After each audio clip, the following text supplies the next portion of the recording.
for this conference.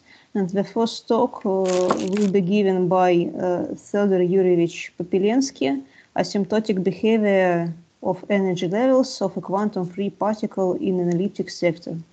Please, Theodor Yurievich. Thank you very much.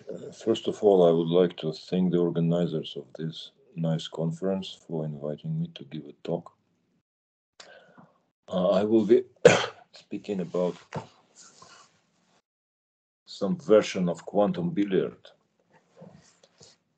So we have a domain omega and a potential, which is 0 inside the domain and infinite outside.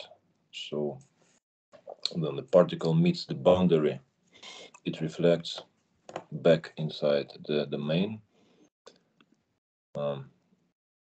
The Hamiltonian for free quantum particle of mass m in this domain is written here. It's square of impulse of divided by 2 masses plus this potential. And the question is to find energy levels of this operator. So for this purpose, as usual, we need to solve time-independent Schrödinger equation, which actually is reduced to the problem of finding spectrum of Laplace operator, provided we look for solution which is 0 on the boundary of the domain omega. In this presentation, eigenvalue of the Laplacian and energy level of this Hamiltonian are related by formula which is written in the last line. Kappa squared is equal to masses times energy and divided by square of Planck constant.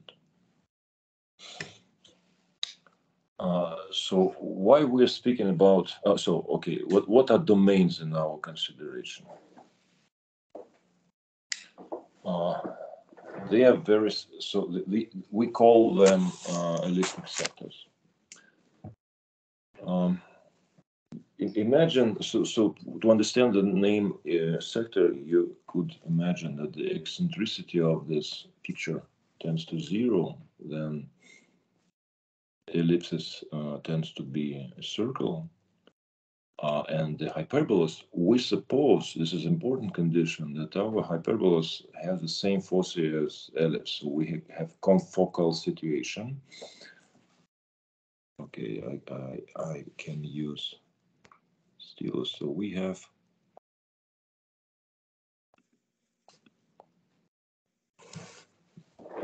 these curves are confocal. So and then eccentricity tends to 0, then picture tends to this one, circle and 2 radii. So sector became of this form. In this situation, sector is of this form, and in the last situation, it looks like this one. So first two things are the same. They are symmetric, but the difference is the value of the angle. And the third one is non-symmetric sector with respect to the x-axis. What we are looking for?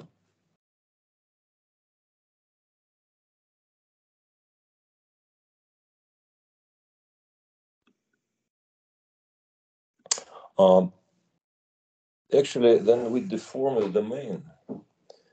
We can imagine that eigenfunctions depend on the parameter of deformation in a nice way. For example, it can be smooth. Boundary can be deformed in such a way that it depends on deformation parameter in a smooth way.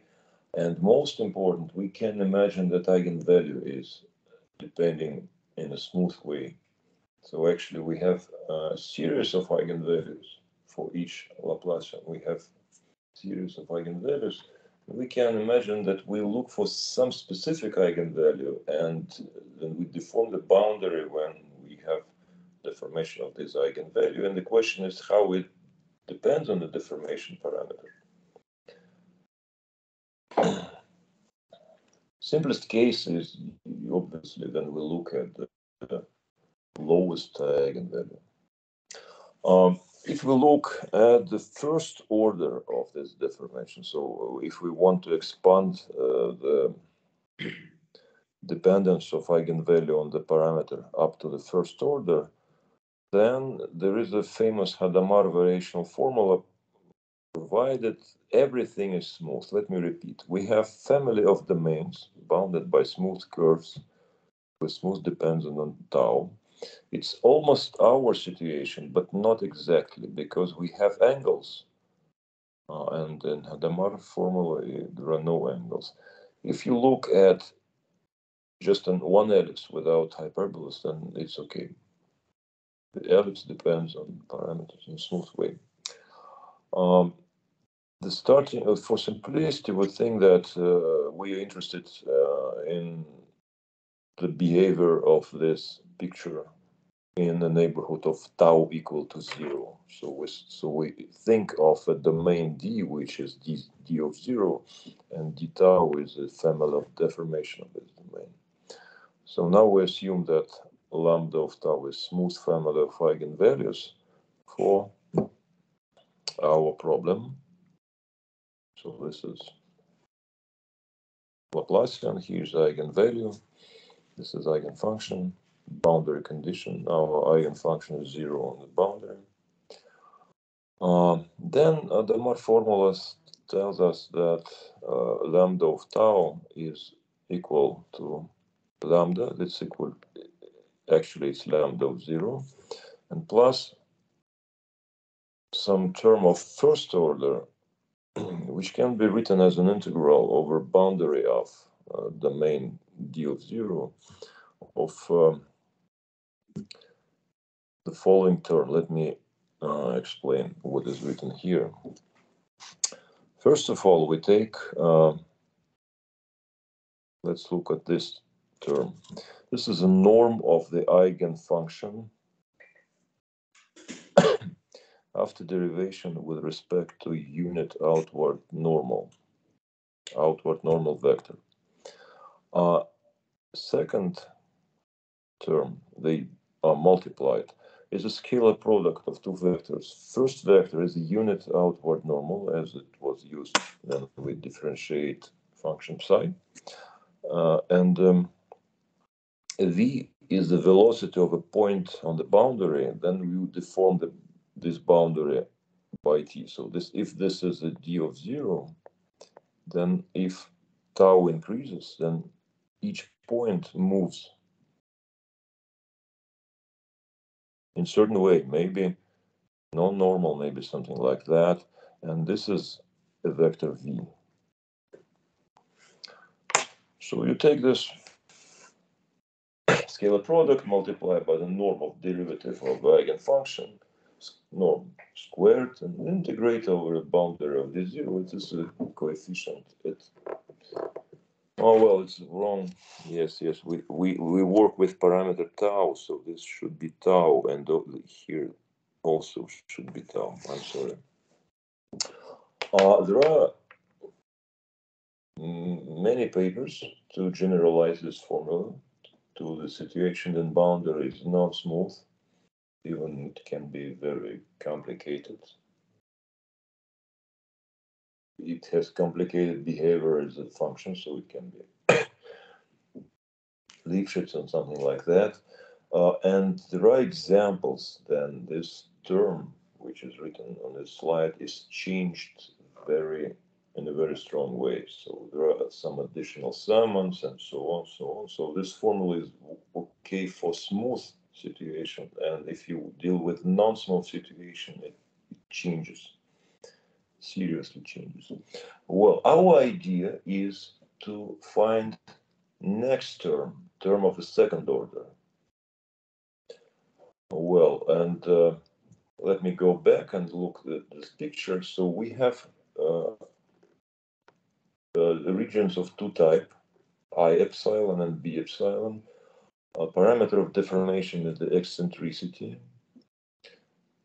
And then we think that eccentricity is 0, we obtain a circle sector, and it's very classical result what happens inside a circle sector. I will show you the answer. Then we start to deform this picture. Everything is changed, eigenfunctions are changed, eigenvalues are changed, and we look to the expansion, asymptotic expansion of this dependence up to second order. First term can be found by some generalization of Hadamard formula, but I will show you it's very simple. It's 0, and we need a coefficient at tau squared, at epsilon squared. Okay, I will show you the answer because time is running, and I want to show you the picture of the answer. There are two theorems about that. One theorem is about domain A. The eigenfunction of the operator of Hamilton operator. There's one. They are united and it is series. Yes, there is a collection of these eigenfunctions which are indexed by two numbers, two non-negative numbers.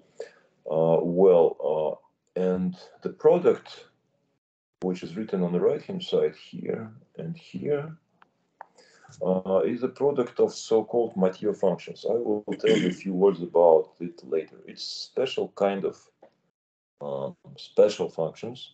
In some sense, they are generalization of Bessel function and trigonometric function. I mean the following. In this formula, letters rho and phi, let me show you it. This one and this one are elliptic coordinates on the plane. And then eccentricity is equal to 0, then the function which depends on phi looks more or less like trigonometric function. And then eccentricity is 0, then the first function which depends on rho became some kind of Bessel function. Well, so let's have a look what are the eigenvalues. The expansion is as follows. So this is an eigenvalue, not square of eigenvalue, but eigenvalue itself. It has first term, this one. It coincides with the value, with the eigenvalue in circle sector. There are no term with epsilon in first degree.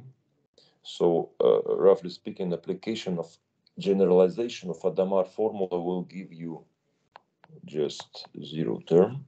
And our result is that coefficient at epsilon squared is this complicated expression. Okay, what is written here? Just let's have a look. It contains R0, which is long and major semi-axis of our ellipses. Xi1 is an expression which is written below. Alpha in degree 3 is a 0 of certain Bessel function. And also we have a derivative in denominator. So everything which is written here is exact analytic expression for the coefficient at epsilon squared. It's not a general expression which you should integrate and so on, so on. It is just a certain value which can be found maybe from tables of special functions. Maybe you can calculate it with calculator and something like that. So this is, in some sense, its exact answer. For the domain B epsilon, the answer is a little bit different because it's different domain. In this case, eigenfunction is a product of this Mathieu function and this combination of. So the first one is a radial Mathieu function, and the expression in parentheses is a combination of angular Mathieu functions, just to satisfy boundary condition, and everything repeats. if you make eccentricity equal to 0, then you obtain the same leading term. There are no terms in the first order, and we have exact expression for coefficient at epsilon squared,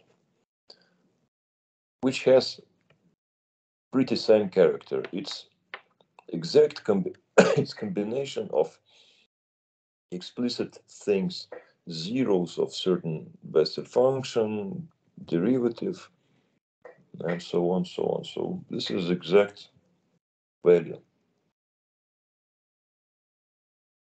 So these are our main result in this thing. Let us speak about how it can be obtained and what happens here and something like.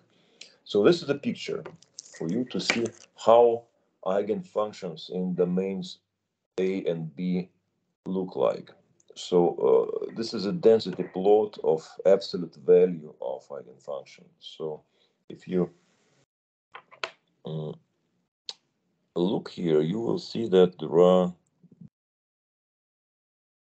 lines where eigenfunction is 0. You can guess that these are confocal ellipses and hyperbolas in every case. Well, next, I want to show you the quality of our asymptotic. So since the problem is written as differential equation, partial differential equation, it can be numerically processed. So black line is a numerical simulation of eigenvalues. So we have epsilon on the horizontal axis and kappa squared on the vertical axis. Well, so black line is numerical simulation for eigenvalues. Which one is written, name of this eigenvalue is written under the graph.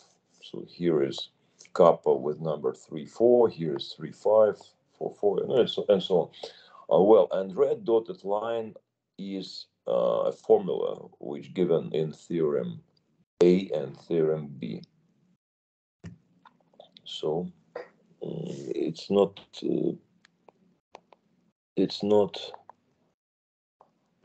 visible maybe. So the maximal value of epsilon on 3 graphs on the upper side are 0.3 and here 0.2. So this expansion is better suited for domain A. So maybe there are strong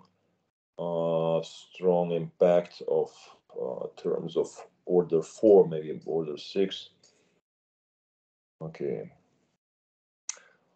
Well, let me say a few words about circular sector.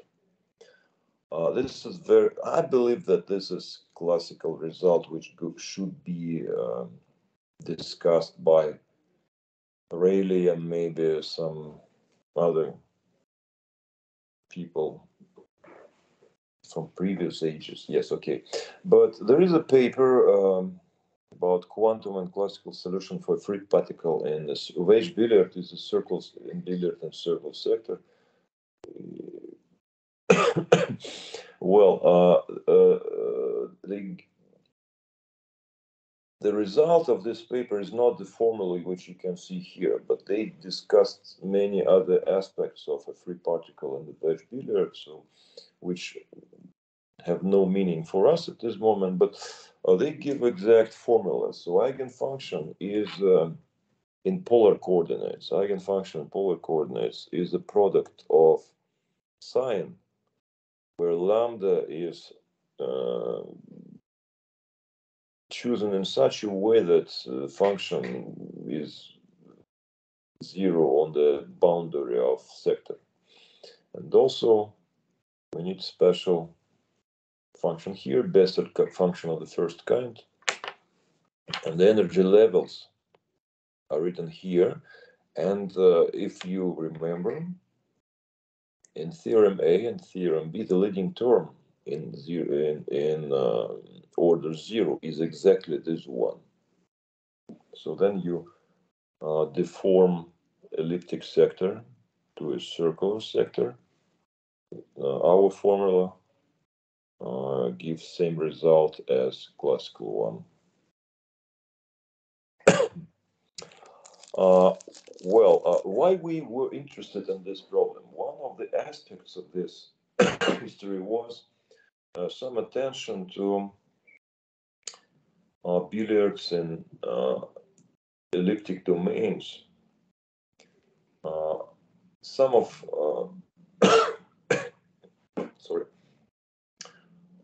some results by Andrei Mironov from Novosibirsk about non-integrability or Birkhoff conjecture. So in some sense, they give some new life to this to this area. Also, there are some interesting results of Fomenko and Vedushkina concerning billiards and elliptic books and so on. So very special billiard books and so on. So these things which were glued from elliptic sectors, elliptic domains, and some other things. Well, in the classical setting, this system is integrable, and there is a conserved quantity which is additional to Hamiltonian. And this integral is a product of two angular momentum relative to focuses, which is independent, and this product is conserved quantity, and it is independent on Hamiltonian. In a quantum setting, we also have an operator which commutes with Hamiltonian. You can take product of operators. So this is an operator which corresponds to angular momentum with respect to focus C, plus C or minus C. So points on the plane are plus, minus, C0, it's Cartesian coordinates. You can multiply them in one order or inverse order, but we prefer to consider this operator. So some kind of veil quantization. We multiply them in both order, take a sum and take one half of it, of the sum. Well, so this thing commutes with H, so it would be very nice that we can expect that they have same eigenfunctions with the Hamiltonian. But we found the following: if we add here these operators, this operator A still commutes with Hamiltonian, and it has very interesting property, namely, if your eigenfunction of Hamiltonian splits into the product of a function which depends on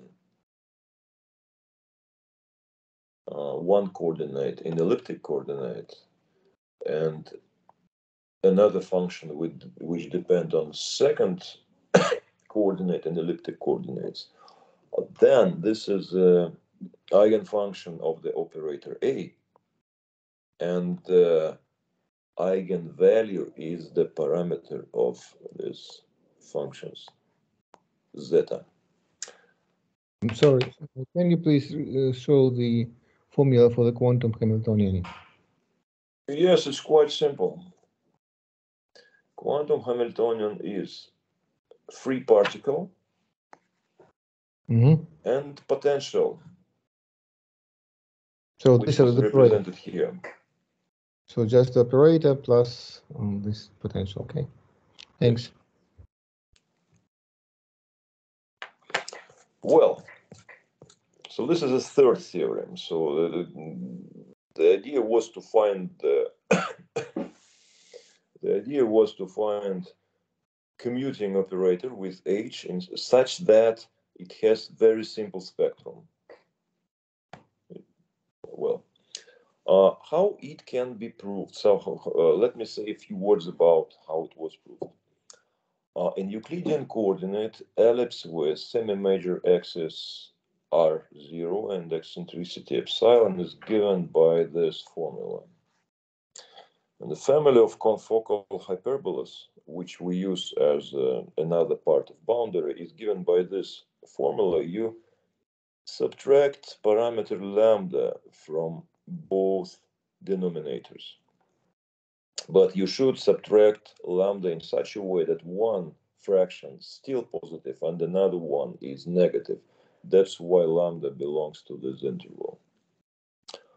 Well, you can tell me that not only eccentricity in this picture is a free parameter. I can change eccentricity, but also I can change lambda.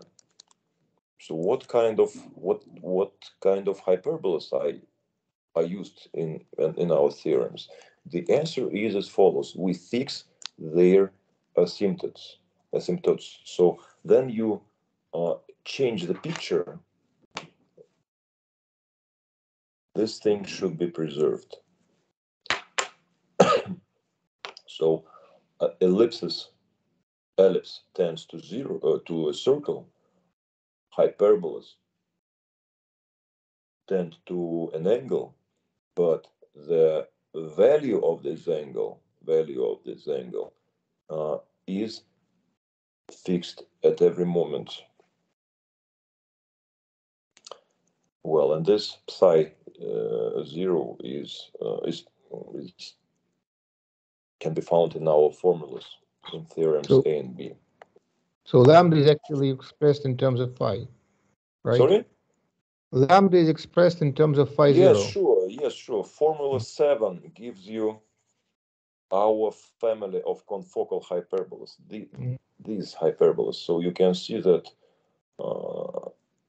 here we have cosine of and sine of psi 0, and everything is changed only by changing epsilon. So everything is fixed in this picture except epsilon. Well, having fixed these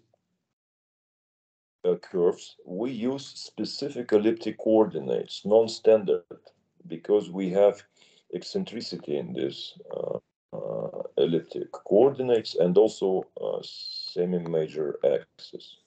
It's important because, well, in these coordinates, ellipse is given by equation rho is equal to rho 0. Hyperbolas are given by phi is equal plus minus phi 0. Yes, coordinates are rho and phi.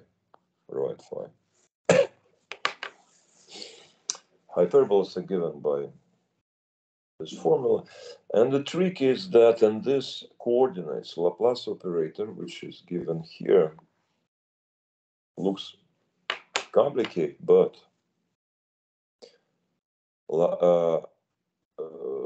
equation for eigenvalues and eigenfunctions, this one, has this form, and it splits. So if you assume that eigenfunction is a product of two functions, one is depending only on rho and another one depends only on phi, so we have product of two functions, then this equation, this one, can be split into system of two ordinary differential equations. They are presented in as equations number 9. One of them is so-called angular Mathieu equation because we have their cosine. And another one is radial Mathieu equation. It contains hyperbolic cosine. This equation appeared in work by Mathieu, who studied equation of motion of elliptic membrane. So equation of motion of circular membrane with fixed boundary leads to Bessel function. Obvious generalization is to consider elliptic membrane. The technique is the same. Laplace operator splits in suitable coordinates and elliptic coordinates, but you have two new equations. Solutions to these equations are called Mathieu equations. There is a rich theory of them, and this gives us, so if yes, this is a slide which shows you what happens if you look at circular sector, which is a precursor of previous theory.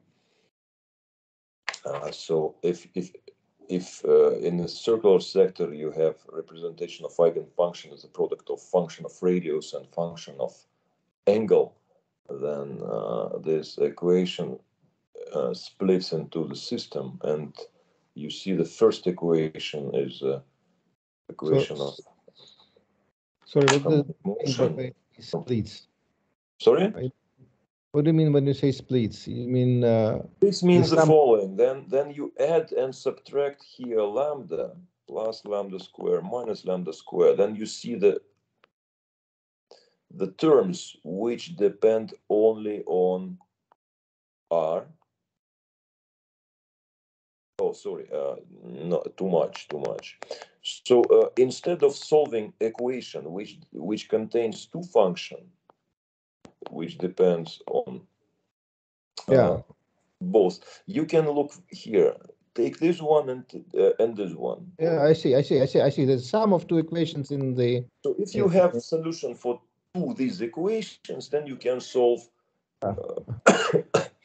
problem, eigenvalue problem. But not vice versa, yeah.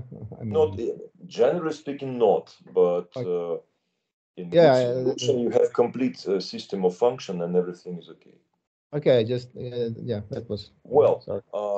The system, properties of Mathieu functions are too complicated to discuss it in a few minutes. So I want to stop here, and I want to show you some references. First four are the sources of knowledge about Mathieu functions. Some of them are with proofs, some of them are without proofs, but if you look at the sources, you will see that there are very rich theory of these functions. Here is a reference to original Mathieu paper. Here is a reference to a paper about quantum and classical solution for circular sector billiard. Well, thank you very much. Okay, thank you for very nice and clear talk. We have time for some questions, if there are.